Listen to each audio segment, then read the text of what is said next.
நமஸ்காரம். அஸ்மத்சர்வகுருப்யோ நமஹ. அன்னவயல் புதுவை ஆண்டாள் அரங்கற்கு பன்னு திருப்பாவை பல்பதியம் இன்னிசையால் பாடி கொடுத்தாள் நற்பாமாலை. பூமாலை சூடி கொடுத்தாளை சொல்லு. சூடி கொடுத்த சுடர்கொடியே தொல்பாவை பாடி அருளவல்ல பல்வளையாய் நாடினை வேங்கடவர்க்கென்னை விதியென்ற இம்மாற்றம் நாம் கடவா வண்ணமே நல்கு. ஸ்ரீயப்பதியான சிவன் நாராயணுடைய கடாட்சத்தாலும் ஆச்சாரியனுடைய அனுகிரகத்தாலும் இந்த 4000 திவ்ய பிரபந்தத்துல நாம இந்த ஆன்லைன்ல திருப்பாவை அனுபவிச்சுருக்கோம். திருப்பாவையில் பெனல்டிமேட் அப்படின்னு சொல்லக்கூடிய சிற்றஞ்சிறுகாலை பாசுரம் 29வது பாசுரம் அனுபவிக்க போறோம். அதுல என்ன சுவாமி விசேஷம் இல்லையா? ஒரு சிம்பிளா சொல்லிட்டு நம்ம மேல போலாம். அதாவது ஒவ்வொரு வருஷமும் தான் நம்ம திருப்பாவை அனுபவிச்சுட்டு இருக்கோம். ஒவ்வொரு வருஷமும் அனுபவிக்கிறோம். திருப்பாவை மட்டுமல்ல, ராமாயணம் அனுபவிக்கிறோம், மகாபாரதம் அனுபவிக்கிறோம். இதெல்லாம் ரொம்ப திரும்ப திரும்ப கேட்டாலும் தெவிட்டாதது. மனதிற்கும் வாய்க்கும் சுவைக்கும் காதுக்கும் தெவிட்டாத இன்பம் தரக்கூடியது எது அப்படின்னா நம்முடைய இதிகாச புராணங்கள் தான். ஆழ்வார் ஆச்சாரியர்களுடைய சிந்தனைகள் தான். இதுல இந்த வருஷம் என்ன விசேஷம் வித்தியாசமா பார்க்க போறோம். வருஷம் ஆண்டாளுடைய பக்தியை அதிகமாக கொண்டு பெரியவாச்சாம்பிள்ளை மற்றவர்களுடைய அர்த்த விசேஷங்களை முன்னிலையாக கொண்டு பார்த்தோம் ஒவ்வொரு வருஷம். இந்த வருஷம் தமிழின் அழகு, ஆண்டாளின் பக்தியோடு கூடிய தமிழின் அழகு, அதை பார்க்க போறோம். அதுல முதல்ல பாசுரம், அடுத்தது சிறிய விளக்கம், அடுத்தது கொஞ்சம் பிலசாபிக்கல் திங்கிங், அப்புறம் ஆண்டாளின் பக்தியோடு கூடிய அழகிய தமிழின் அழகு. இதுல சித்தம் சிறுகாலே வந்து உன்னை சேவித்து உன் பொற்றாமரை அடியே போற்றும் பொருள் கேளாய்.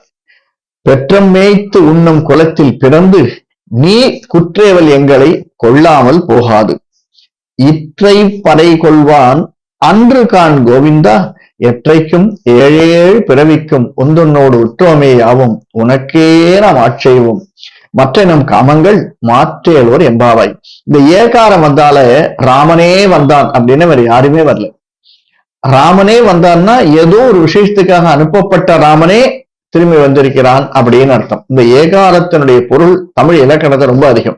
இதுல சொல்ல பாருங்க, உற்றோமே ஆவோம் உனக்கே நாம் ஆட்செய்வோம் மற்ற நம் காமங்கள் மாற்று. வேற எதுவும் கேட்காத, எல்லாத்தையும் மாற்றிடு. நோன்பு நோற்பது என்பதும் அதற்கு வேண்டியவற்றை கண்ணன் தருவான் என்பதும் ஒரு காரணம் இந்த இதுல இல்லையா? முக்கியமான கருத்து என்னன்னா, இதுல நம்ம தெரிஞ்சுக்க வேண்டியது பகவத் கைங்கரியம். பகவத் கைங்கரியம் எப்படிப்பட்டது, பாகவத கைங்கரியம் எப்படிப்பட்டது? பகவத் கைங்கரியத்தை விட மேலானது பாகவத கைங்கரியம். அதை நாம் ஆண்டாளுக்கு செய்ய வேண்டும், நம்முடைய ஆச்சாரிய புருஷர்களுக்கு செய்ய வேண்டும், ஆச்சாரியனுக்கு செய்ய வேண்டும். அது பாகவத கைங்கரியம். பகவத் கைங்கரியம், பாகவத கைங்கரியம் செஞ்சாலே பகவத் கைங்கரியம் செய்ததாக அர்த்தம். Simple, very simple. ரொம்ப சின்னஞ்சிறுகாலை, ரொம்ப விடிகார்த்தால கீச்சு கீச்சென்றெங்கும் மானை சாத்தன் கலந்து அப்படின்னு ஆரம்பிச்ச ஆண்டாள். அந்த மாதிரி அவ்வளவு விடிகாலை, சின்ன சிறுகாலே நீ இருக்கும் இடத்திற்கு வந்து எங்க வந்து உன்னை சேவித்து. இதுவரைக்கும் அச்சாவதாரத்துல பெருமாள் நமக்காக இறங்கி வந்திருக்கான். ஆனா நாம என்ன பண்றோம்? உங்ககிட்ட வந்து சேவிக்கிறோம். எல்லாத்தையும் நோன்புகளை எல்லாம் நோற்று ஆச்சாரிய திருவடியை அடைந்து ஆச்சாரியன் மூலியமாக உன்னை வந்து சேவிப்பதற்கான தகுதியை யாம் பெற்றோம்.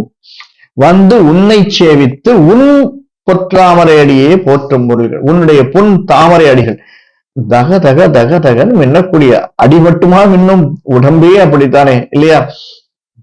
வெள்ளியால் ஆனது, தங்கத்தால் ஆனது, மரகதத்தால் ஆனது, மாணிக்கத்தால் ஆனது, செங்குழம்பால் ஆனது, இப்படியாக அவனுடைய திருமேனி எல்லாமே பொலிவு பெறும் திருமேனி, தகதக என்று தகிக்கும் திருமேனி.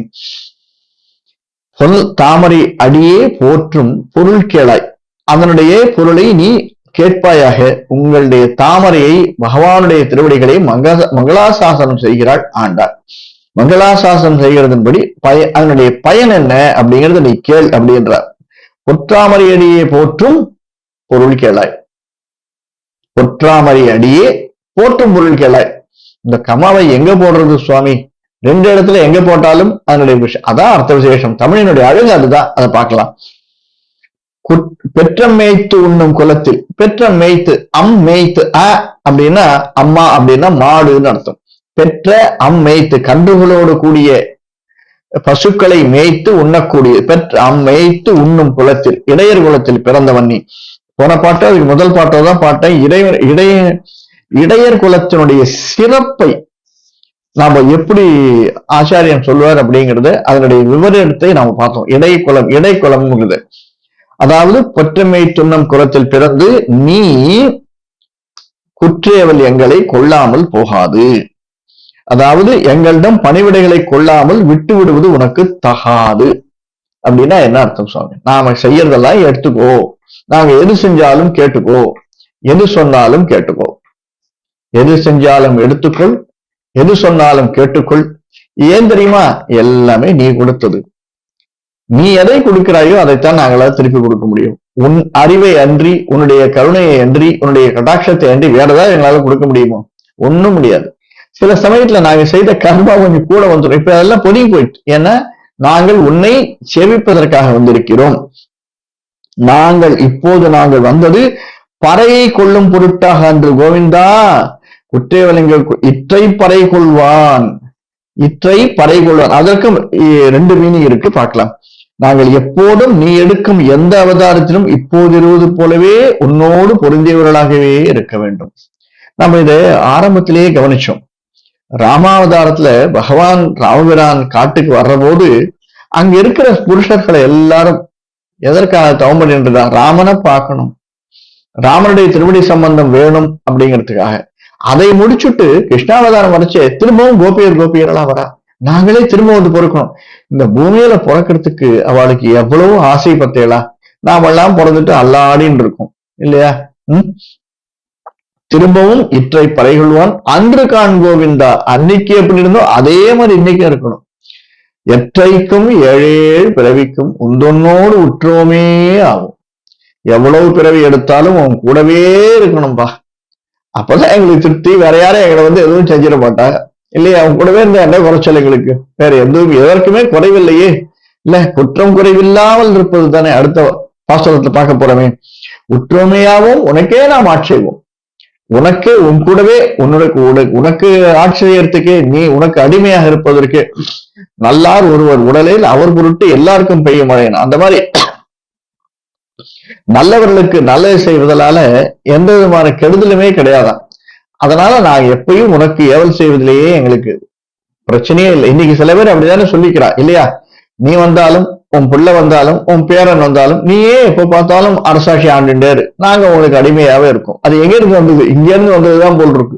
எல்லாருமே அவனுடைய தொண்டர்கள் போல் இருக்கு. அந்த மனசுல பதிஞ்சு கொடுத்த வாழ்க்கை வேற எதுவுமே வேண்டாம் சுவாமி, நாங்க அதுவே போறோம் எங்களுக்கு அப்படின்னு சொல்ற மாதிரி இருக்கு. இவற்றை விட வேறுபட்ட எங்களுக்கு விருப்பம் வேற ஏதாவது இருக்கு போறதா? ஒண்ணும் இல்லை சுவாமி. இதுல இந்த பாசுரத்துல இவர் சொல்றார், குற்றேவலங்களை கொள்ளாமல் போகாது.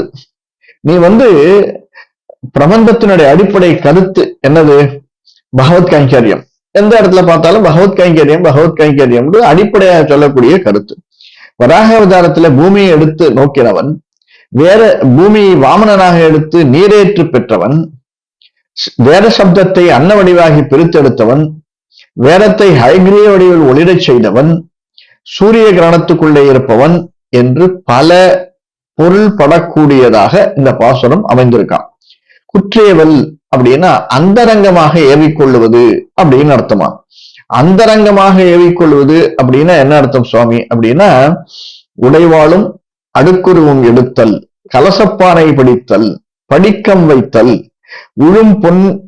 உமிழும் பொன்வட்டில் எடுத்தல், திருவடிகளை விளக்குதல், ஒலியன் பணி வாடுதல், சாமரம் இரட்டுதல், அடைக்காய் திருத்துதல், அடி வருடுதல் முதலியன எல்லாமே தலை முதல் முடி வரை அடிவரை எல்லாத்தையும் நான் பண்றேன். அது ஒரு சந்தோஷம், அதுல ஒரு ஆனந்தம். இந்த சாதாரண விரோதி 4 விரோதிகளை சொல்றதா? என்ன சொல்ற அந்த பாசுரத்துல? 4 விரோதிகள். சாதாரண விரோதி, பிராப்தி விரோதி, அதாவது முன்பாசுரத்துல சொல்லக்கூடியது முன்பாசுரத்துல பார்த்தோம். நாம என்ன பார்த்தோம்? கோவிந்தா அடிவருடுதல் எங்களுக்கு நீ அல்லவோ செய்வித்தாய், ஹிருத்தியாகம் பாக்கிய யாகம் அப்படிங்கறத பத்தி பார்த்தோம். அது என்ன 26வது பாசுரத்துல பார்த்தோம். அதே மாதிரி இந்த பாசுரத்துல என்ன சொல்றா, முன் பாசுரத்திலே சொல்லப்பட்டது கழிந்து விட்டது. பிராபிய விரோதி என்பது கழிந்து இந்த பாசுரத்தில் சொல்லப்படுகிறது. பிராபிய விரோதி, பிராப்தி விரோதி, சாதன விரோதி அது போயிடுத்து. சாதனத்திற்காக விரோதம் செய்து கொண்டது. அடுத்தது பிராப்தி, நம்முடைய பிராப்திகளால் ஏற்படுத்தி கொண்டது அல்லது அவனுடைய பிராப்தியினால் நமக்கு கிடைத்தது. அடுத்தது பிராபிய விரோதி. நம்ம பிராபியம்னா நம்முடைய இந்த பாசுரத்தில் சொல்லப்படக்கூடியது நாம் செய்த கர்மாவுக்கு ஏற்றபடி விரோதத்தை சம்பாதித்துக் கொள்ளுதல். உனக்கு என்று சொல்லப்படுகிறது. அகராரார்த்தம், உனக்கே அப்படின்னா உகார்த்தம், ஆகார்த்தம் அகார அர்த்தம், உகார அர்த்தம். உனக்கே ஏகார சப்தம்னு நான் முதல்லயே சொன்னேன். உந்தன்னோடு உற்றோமே ஆகும், உனக்கே நாம் ஆட்செய்வோம் அப்படிங்கிறது சொல்லப்படுகிறது. மற்ற நம் காமங்கள் மாற்று அப்படின்னா நமஸ்கரிக்கிறது.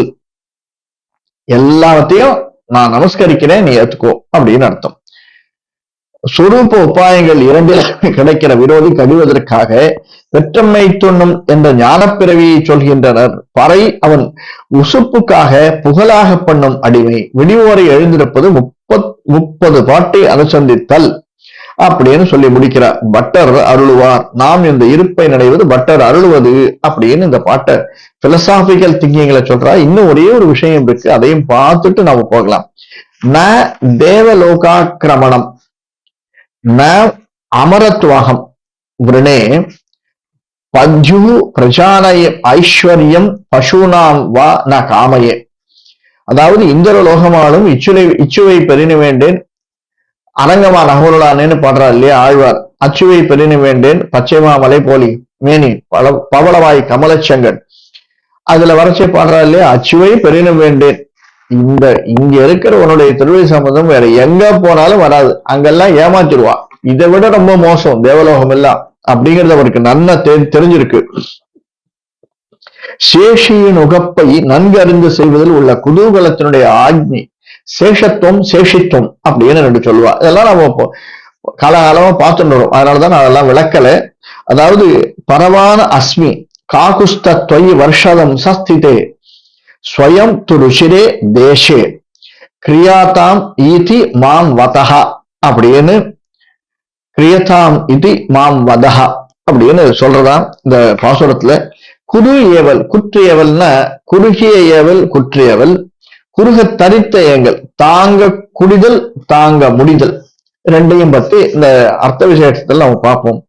இதுல இன்னொரு விசேஷம் மட்டும் சொல்றான்.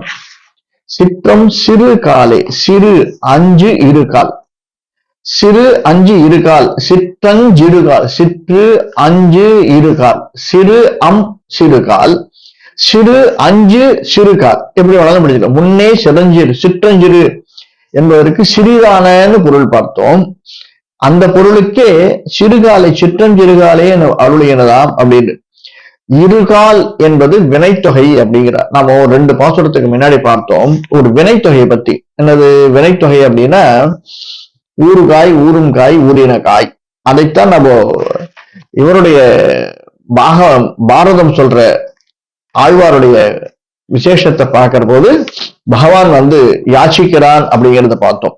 அதே மாதிரி இருகால் அப்படிங்கிறது இறந்த கால், இருக்கின்ற கால், இருக்கும் கால், இருகால் வினைத்தொகை. இருகால் முடிதல் அப்படின்னா சிறியன அஞ்சுதல் அப்படின்னு அர்த்தமா. இப்படி அபிகமனாதிகளை செய்து கொண்டு பஞ்சகால பிரக்கிரியை நிஜ கர்மங்களை நடத்துவதாலே அனுகூலமாயும் பிரபத்தியை அனுஷ்டித்து நிற்பலனாய் வேறு காமங்களிலே மனம் செல்லாது பரமபுருஷார்த்தம் ஒன்றிலேயே மனதை செலுத்தி இருக்க வேண்டுமாம் என்பதாகவும் அரே அப்படின்னு முடிக்கிறா. இத நம்ம இந்த டீட்டெயில்லாம் ரொம்ப போனோம்னு வச்சுக்கோங்க, கடைசியில அது எங்க கொண்டு விட்டுரும். அவருடைய ரொம்ப அப்படியே இன்டெப்த் போக போக போக போக தற்போது நடக்கக்கூடிய நோன்பாம் கைங்கரியத்தை பறையும் அளித்தான் அப்படிங்கிறதோட நிறுத்திக்கலாம். பறை அளித்தான் அப்படின்னு சொல்லிக்கலாம் இல்லையா? நோன்பு எனும் பறை மேரையால் செய்வனகள் வேண்டுவன கேட்டியல் நாணத்தை எல்லாம் நடுங்க முரல்வன பாலந்த வண்ணத்துன் பாஞ்சசன்னி. அந்த பாஞ்சசன்னியத்தினுடைய அந்த வீரியம் ஆக்ரோஷம் இருக்கு, அது என்ன பிரமாணமாக இருக்கக்கூடியதாக இருக்கிறது அப்படின்னு சொல்றார். இதெல்லாமே நாம சொல்லக்கூடிய சிறப்பு பொருளிலே வரக்கூடிய அர்த்த விசேஷங்கள். இப்போ நம்ம தமிழனுடைய அழகை பார்க்கலாம். சிற்றம் சிறுகாலை வந்து உன்னை சேவித்து அப்படின்னா வெரி ஏர்லி மார்னிங். அதான் முதலே பார்த்தோம், கீழ்ச்சி கீழ்ச்சென்றுங்க ஆணைச்சாத்தன் 3:30 மணிக்கு ஒரு குருவி கூவும், 4:30 மணிக்கு ஒரு 4லேருந்து 4:30 இன்னொரு குருவி, 5லேருந்து 5:30 இன்னொன்னு, 6லேருந்து 6:30 இன்னொன்னு, சேவல் குயில், இப்படி ஒண்ணு போயிட்டு வரும். நாங்க ரொம்ப ஏர்லி மார்னிங் எழுந்துட்டோம், சிறுகாலத்திலே எழுந்து விட்டோம். சிற்றம் சிறுகாலே வந்து உன்னை சேவித்து உன் பொன் தாமரை அடியே போற்றும் பொருள்களாய். இந்த பொன் தாமரை அடியே போற்றக்கூடியது யாருன்னா பெருமாளுடைய திருவடி சம்பந்தம் இங்க பூமியில பட்டுதுன்றதுக்காகவே பூமி தாயார் இருக்கா இல்லையா, பூமாதேவி. பூமாதேவி பெருமாள் மேல ஸ்லோகம் பாடுறா. பெருமாள் அவதாரம் எடுத்து தன்னுடைய பூமியின் மேல் தன்மேல் கால வைக்கிறான்னு முதல்ல திருப்திப்பட்டது பூமி தாய் தான், பூமாதேவி தான். அதற்கப்புறம் தான் யாரு திருப்திப்பட்டது? மகாபலி சக்கரவர்த்தி திருப்திப்பட்டானா வாமனாவதாரத்துல. தன்மேல் கால்பட போகிறது அப்படின்னு தெரிஞ்சு நமப்பங்கஜ நாபாய நமப்பங்கஜ மாலினே நமப்பங்கஜ நேத்ராய நமஸ்தே பங்கஜாங்கிரியே, அப்படிப்பட்ட தாமரை தாளிலை நான் நமஸ்கரிக்கிறேன் அப்படின்னு முதல்ல நமஸ்காரம் பண்ணிடுது யாரு? பூமி தாயார்.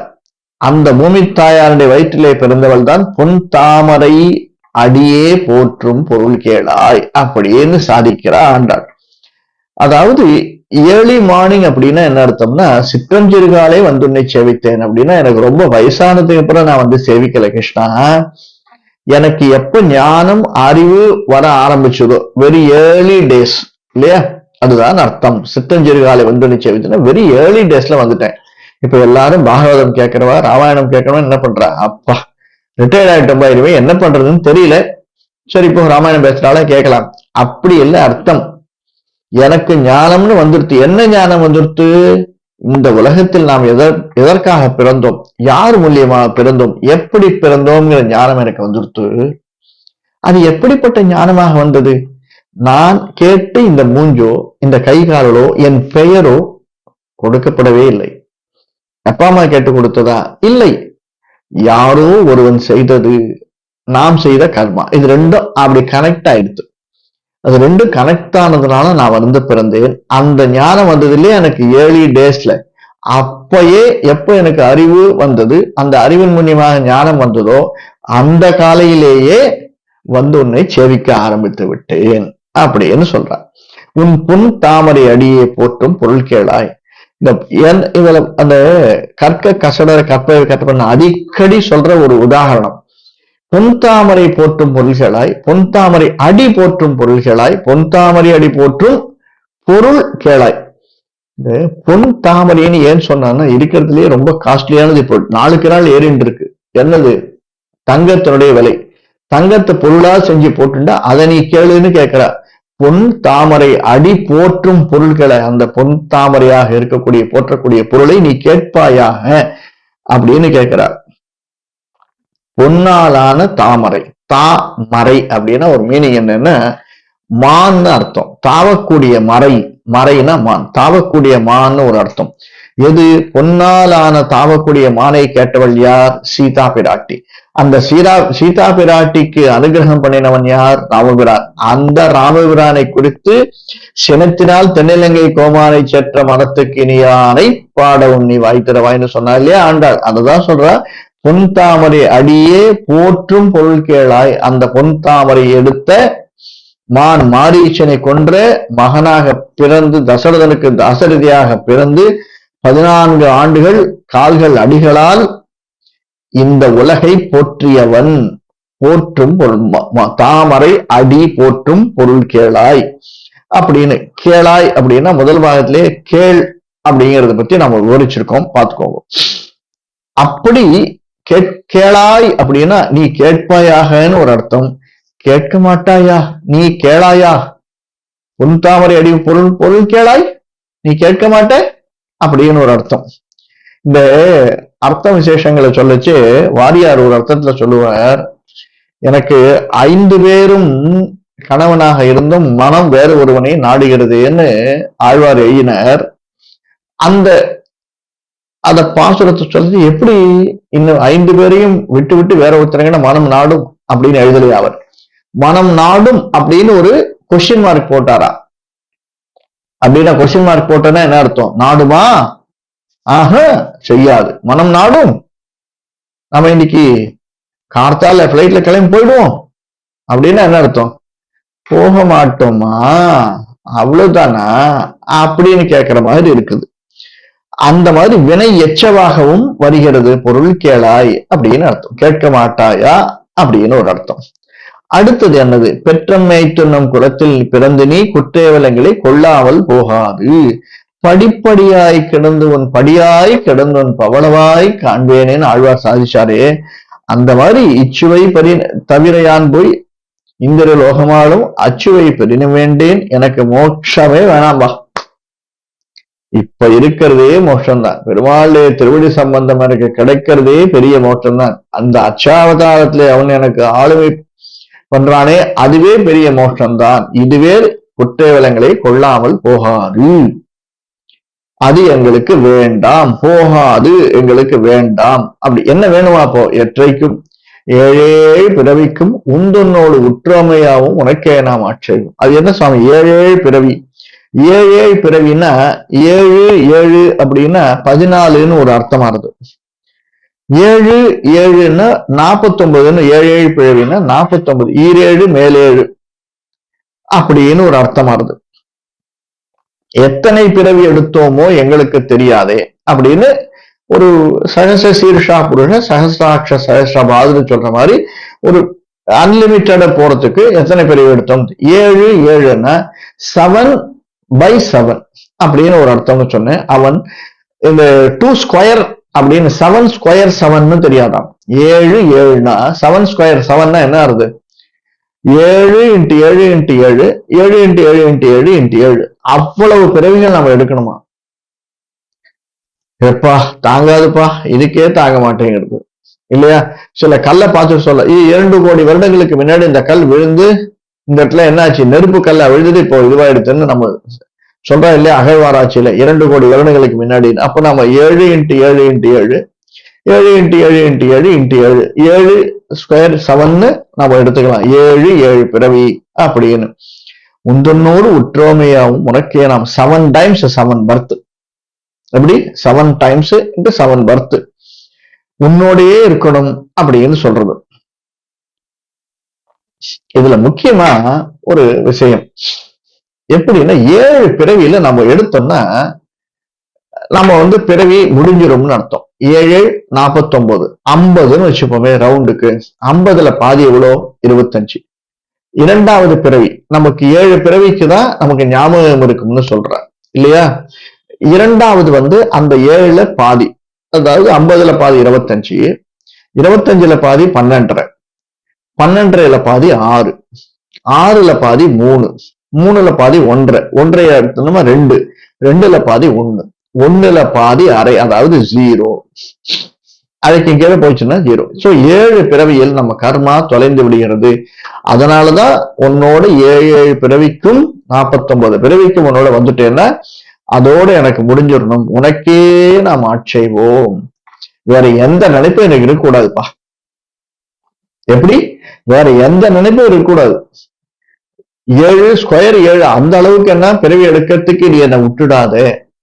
இந்த 7 49 பிறவி கூட என்னை முடிச்சுட்டு மற்ற நம் காமங்கள் மாற்று, மற்ற காமங்களை மாற்று அப்படின்னு சரணாகதி தத்துவத்தினுடைய உயர்ந்த தத்துவத்தை இதுல தாயார் சொல்றார். மற்ற இனம் காமங்கள் மாற்று அப்படின்னு நான் உன்னை சரணாகதி பண்ணிக்கிறேன், பரநியாசம் பண்ணிக்கிறேன், மற்ற எல்லாத்தையும் நீ மாற்றி விடுவாய். எனக்கு என்னென்னலாம் பிளஸ் இருந்தது, என்னென்னலாம் மைனஸ் இருந்தது, அத்தனையும் நீ எனக்கு மாற்றி என்னை ஆட்கொள்வாய். அதாவது சரணாகதி தத்துவம் எதை சொல்றது? ஆழ்வார், ஆச்சாரியர்கள், நாயன்மார்கள் இவர்கள் சொன்ன பக்தியில சேர்ந்து தமிழை வளர்த்தது. அந்த பக்திக்கான அழகு நம்முடைய ஆச்சாரியன் சொல்லி கொடுத்த தத்துவங்கள் இவ்வளவும் சேர்ந்ததாக இருக்கிறது சரணாகதி தத்துவம். அதைத்தான் ஆழ்வார் சொல்றார். மற்ற இனமும் காமங்கள் மாற்று. நம்முடைய காமங்கள் நான் கேட்கச்சே என்னுடைய காமம் மட்டும் இல்லை. ஏன்னா பகவான் ராமாயணத்துல அண்டச்சராச்சரங்களையும் வைகுண்டத்தேத்தின் அனைத்து ஜீவராசிகளையும் அழிச்சுட்டு போனதுனால நாம் என்ன சொல்றோம்? மற்ற உனக்கே நாம் ஆட்செய்வோம். மற்ற நம் காமங்கள் மாற்று, மற்ற நம் காமங்கள். ரெண்டு இடத்துலயுமே நம் அப்படின்னு எல்லாரையும் கூட சேர்த்துக்கிறார் ஆண்டாள். ஆரம்பத்திலேருந்து ஆண்டாள் அனைவரையும் அழைத்து கொண்டு செல்ல வேண்டும், கூடவே நம்ம கூட வரணுங்கிறதுல ரொம்ப அறுதிட்டு சொல்றா. இறுதியா சொல்றதுனால சரணாகதி தத்துவத்தினுடைய பலனை ஆண்டாள் மிக முக்கியமா எக்ஸ்பிளைன் பண்றா. அது பக்தியோடு சேர்ந்த தமிழினுடைய அழகை நாம் அனுபவிச்சோம். அடுத்த பாசுரம், கடைசி பாசுரமாக வரக்கூடியது, வங்கக்கடல் கடைந்த மாதவனை கேசவனை திங்கள் திருமுகத்து சேரடியாய் சென்று இறைஞ்சி. இறைஞ்சுதல் அப்படின்னா நாம பேசுறது அடுத்தவனுக்கு காதல கேட்கணும், அப்படியாக சொல்லுவதுதான் இறைஞ்சுதல். அந்த பாட்டினுடைய அழக பிற்பாடு பார்ப்போம். கவிதார்க்கிய சிம்ஹாய கல்யாண குணசாலினே ஸ்ரீமதே வெங்கடேசாய வேதாந்த உரவிய நமஹ. சர்வம் ஸ்ரீ கிருஷ்ணார்பணமஸ்து.